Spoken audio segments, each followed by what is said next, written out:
You're not the king. You're not the Lord Mayor. You're the 17-year-old apprentice who fell asleep by the oven, and the year is 1666. The man who owns you is Thomas Farriner, baker, on a lane so narrow they call it Pudding Lane. London is a city of wood. Houses lean so close overhead you can shake hands with the neighbor across the street. Everything smells of smoke and river mud. You've worked here 2 years. You sweep, you knead, you stoke the oven until your arms burn. And tonight, after the last loaf, you do the thing you should never do. You fall asleep by the coals. Wake. It's past 2 in the morning, September the 2nd. The cat is yowling. The wall behind the oven is glowing. You don't think. You grab the baker's daughter, you haul the family up to the upper window, and you drop to the street below. The cat leaps after you and lands in the mud, alive. That cat will outlive the fire. You will not see your home again. Look up Pudding Lane. The whole row is torches. A wind from the east is shoving the flames sideways, house to house, roof to roof. London is packed tighter than a ship's hold, all timber and pitch and thatch. Once one catches, the next is kindling. The Lord Mayor comes, looks, and famously says a woman could piss it out. She cannot. By noon, the fire owns the city. Run to the river.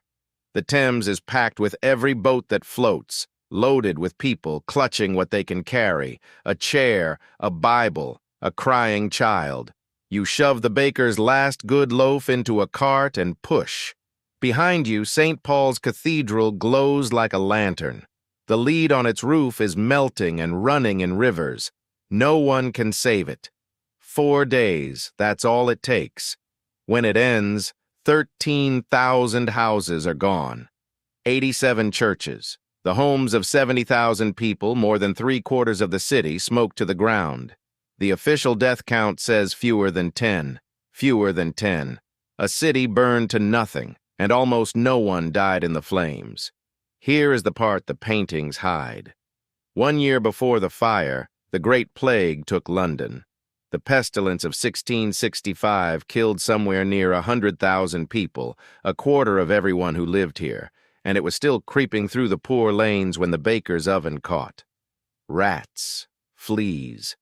The same crowded wooden warren that fed the fire fed the disease, and the fire in its terrible hunger ate the rats. It burned the warrens. It cooked the fleas. The disaster that erased the city also scrubbed it clean of the thing that was quietly erasing the people. More Londoners likely lived because of the fire than died in it. After, a man named Christopher Wren will draw a new city in his head. A dome of stone where the old cathedral stood, wide streets, buildings of brick. They'll raise a monument near Pudding Lane, a tall column, with words blaming outsiders for the spark. The city rebuilds. The plague never comes back the same. And you? You're the boy the history books don't name. You started the fire that destroyed London, and you survived to see the city born again from its own ashes. Not the king, not the mayor. Just the apprentice who nodded off by the coals and woke a city that learned the hard way how to rise. So here you are, in 1666, a kid with flour on his face and a cat in the mud, the unlucky spark of the most famous fire in English history. Next time you might be a monk in a cold scriptorium, a sailor on a treasure ship, or someone else entirely. Smash subscribe and tell me in the comments whose day you want next.